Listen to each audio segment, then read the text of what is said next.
ఈరోజు ఉపాధ్యాయ దినోత్సవం. దీనిని గురు పూజోత్సవం అని కూడా అంటాం. ఎందుకంటాం?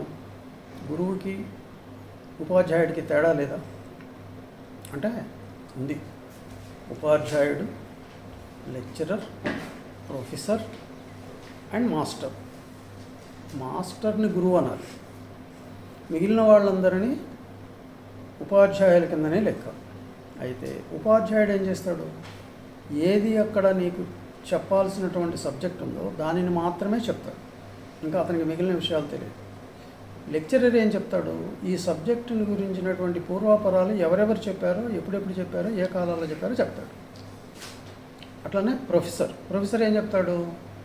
ఆయన ఏ కాలానికి సంబంధించినటువంటి విషయాలను, ఆ కాలంలో ఎందుకు అలా చెప్పబడిందో వాటిని గురించి రీసెర్చ్ చేసి చెప్తాడు. కానీ మాస్టర్, అతని ఉద్దేశం ఏంటి? ఏదైనా ఒక సమస్యని సంపూర్ణంగా పరిష్కరించడం. నీవు ఎక్కడికన్నా వెళ్ళాలి, ఆ వెళ్ళడానికి కావాల్సినటువంటి గమ్యాన్ని అతను చేరి ఆ గమ్యాన్ని చూసి వచ్చిన తర్వాత నీకు ఇలా వెళ్ళు, దగ్గరగా ఉంటుంది, ఈ మార్గంలో వెళ్తే నువ్వు ప్రయాణం సుగమంగా చేస్తావు అని చెప్తాడు. అట్లానే ఆధ్యాత్మికతలో కానీ, భౌతిక ప్రపంచంలో కానీ, లేకపోతే సామాజికమైనటువంటి యొక్క విధి విధానాలలో కానీ, లేదా సైన్స్ కానీ, ఫిజిక్స్ కానీ, మ్యాథమెటిక్స్ కానీ, ఏవైనా కానీ గురుస్థానాన్ని వీళ్ళెవరూ కూడా అలంకరించలేరు. కాబట్టి గురువు అనే దానికి ఒక విశిష్టత ఉంది.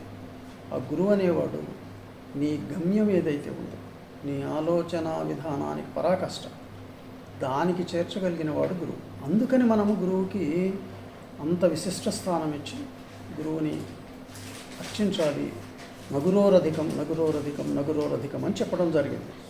కాబట్టి గురు బ్రహ్మ గురు విష్ణు గురుదేవో మహేశ్వర గురు సాక్షాత్ పరబ్రహ్మ తస్మై శ్రీ గురవే నమః. గురువు అనేవాడు సృష్టికర్త.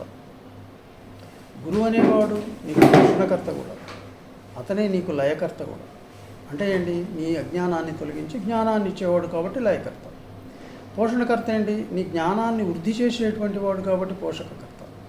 బ్రహ్మ ఎందుకని అని అంటే, అతను ఏదైనా ఒక నూతన అధ్యాయానికి శ్రీకారం చుడితే ఆ శ్రీకారం చుట్టినటువంటి ఆ నూతన అధ్యాయాన్ని ఎలా ముగించాలో కూడా అతనే చెప్తాడు. అది గురుస్వరూపం. శుభమస్తు.